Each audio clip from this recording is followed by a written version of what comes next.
여러분은 한국과 베트남이 단순히 경제적으로 가까운 나라가 아니라 수백 년의 역사와 복잡한 감정을 공유한 특별한 관계라는 사실을 알고 계셨나요?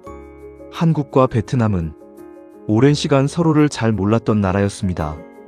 하지만 역사의 흐름 속에서 우연과 필연이 겹치며 연결되었고 전쟁이라는 비극을 지나 이제는 경제와 문화, 미래 산업까지 함께하는 핵심 파트너가 되었습니다.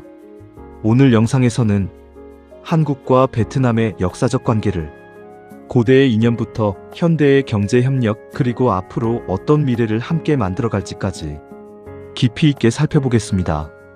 끝까지 보시면 두 나라가 왜 앞으로 더 가까워질 수밖에 없는지 이해하게 되실 겁니다. 안녕하세요.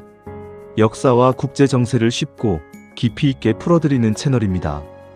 한국과 베트남은 동아시아와 동남아시아를 대표하는 국가로 비슷한 점이 정말 많습니다. 두 나라 모두 중국 문화권의 영향을 받아 유교적 가치관이 강하고 가족 중심 문화가 뿌리 깊으며 교육열이 높고 짧은 시간 안에 경제 성장을 이뤄냈습니다.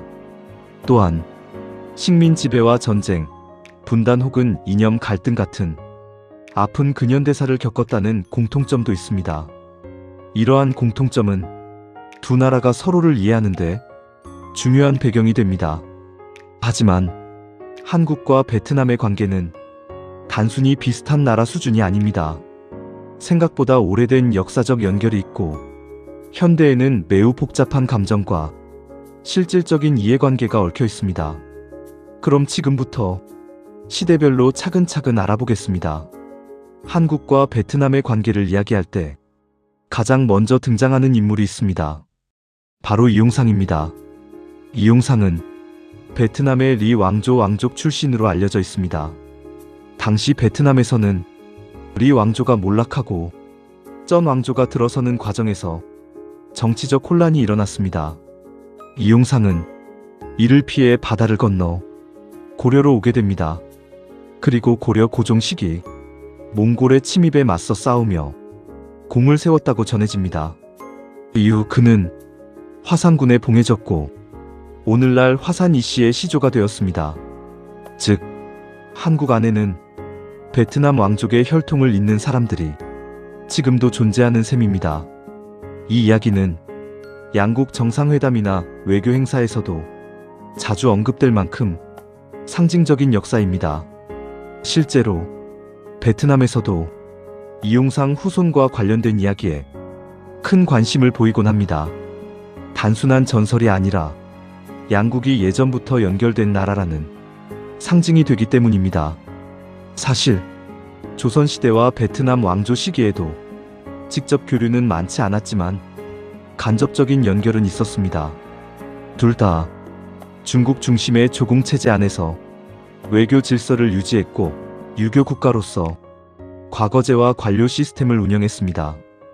또한 한문 문화권이었기 때문에 지식인 사회의 사고방식에도 유사점이 많았습니다. 예를 들어 충효사상, 가부장적 질서, 학문 중심 문화는 매우 비슷했습니다. 이러한 공통점은 현대에 와서도 서로 문화를 이해하기 쉽게 만든 요소입니다. 근대에 들어서며 두 나라 모두 강대국의 침략을 경험합니다.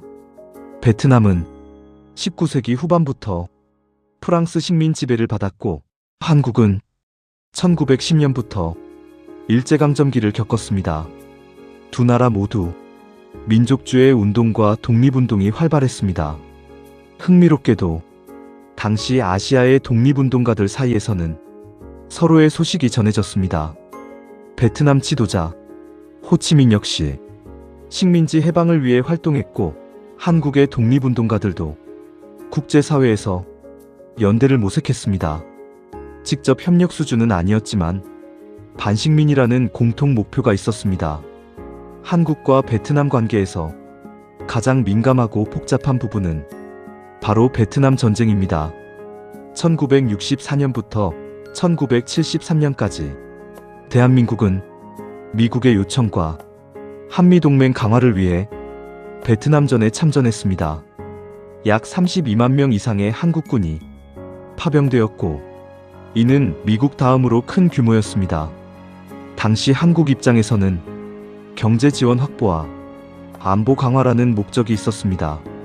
실제로 베트남전 파병은 한국 경제 성장의 기반이 되었다는 평가도 있습니다. 하지만 베트남에서는 전쟁의 상처가 매우 큽니다. 민간인 피해와 학살 의혹 등 지금도 논쟁이 되는 문제들이 있습니다. 대표적으로 폭리폭러 사건, 하미 마을 사건 등이 언급됩니다. 이 때문에 일부 베트남 국민들에게 한국은 복합적인 이미지로 남아 있습니다. 하지만 흥미로운 점은 베트남 정부는 실리적 외교를 선택했다는 것입니다. 전쟁이 끝난 뒤에도 한국과의 관계 개선을 추진했고, 결국 1992년 양국은 공식 수교를 맺습니다. 과거의 상처를 덮은 것이 아니라 미래를 위해 관리하기 시작한 것이죠. 1992년 수교 이후 양국 관계는 폭발적으로 성장합니다. 특히 경제 분야가 압도적입니다. 한국은 베트남이 최대 투자국 중 하나가 되었고, 대표적으로 삼성, LG, SK, 현대, 포스코 등이 대규모로 진출했습니다. 특히 삼성은 베트남 경제에 엄청난 영향을 줍니다. 베트남 북부 지역의 박린성과 타이응후엔성에는 삼성 대형 공장이 있고, 전 세계로 판매되는 삼성 스마트폰 상당수가 이곳에서 생산됩니다. 일부 시기에는 삼성 수출액이 베트남 GDP의 상당 부분과 맞먹는 수준이라는 분석도 있었습니다. 한국 기업 입장에서는 젊은 노동력과 성장하는 시장이 매력적이고, 베트남 입장에서는 일자리와 기술 이전, 산업 고도화에 도움이 됩니다. 즉, 완벽한 상호보완 구조입니다. 경제만 성장한 것이 아닙니다. 문화 교류도 폭발적으로 증가했습니다. 베트남에서는 한국 드라마와 K-팝의 인기가 매우 높습니다. BTS, 블랙핑크, 아이유, 뉴진스 등은 베트남에서도 큰 팬덤을 보유하고 있습니다. 반대로 한국에서는 베트남 음식 문화가 크게 자리 잡았습니다. 쌀국수, 반미, 짜조 등이 대중화되었습니다. 또한 한국 내 베트남 유학생 수가 증가했고, 베트남 출신 결혼 이민자와 노동자도 늘고 있습니다. 이제는 국가 대 국가 관계를 넘어 사람 대 사람 관계가 형성되고 있는 것입니다. 최근 양국은 관계를 더 격상했습니다. 2022년 한국과 베트남은 포괄적 전략 동반자 관계를 선언했습니다. 이는 외교, 경제, 국방, 안보, 기술, 공급망까지 전방위 협력을 의미합니다. 특히 미중 갈등 속에서 베트남은 공급망 핵심 국가로 떠오르고 있고, 한국은 기술 강국입니다. 양국 협력은 더 중요해질 수밖에 없습니다. 그렇다면 앞으로는 어떤 분야에서 더 발전할 수 있을까요? 첫째, 반도체와 AI입니다. 한국은 기술력이 강하고, 베트남은 생산기지와 IT 인재가 늘고 있습니다. 둘째, 전기차와 배터리 산업입니다.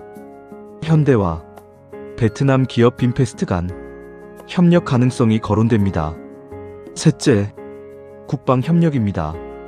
한국 방산 기업들이 베트남 시장에 관심이 큽니다. 넷째, 관광과 항공입니다. 다낭, 나트랑, 푸꾸옥은 한국인이 사랑하는 관광지이며, 서울, 부산은 베트남 관광객이 많이 찾습니다. 다섯째, 과거사 해결입니다. 진정한 동반자는 과거를 외면하지 않습니다.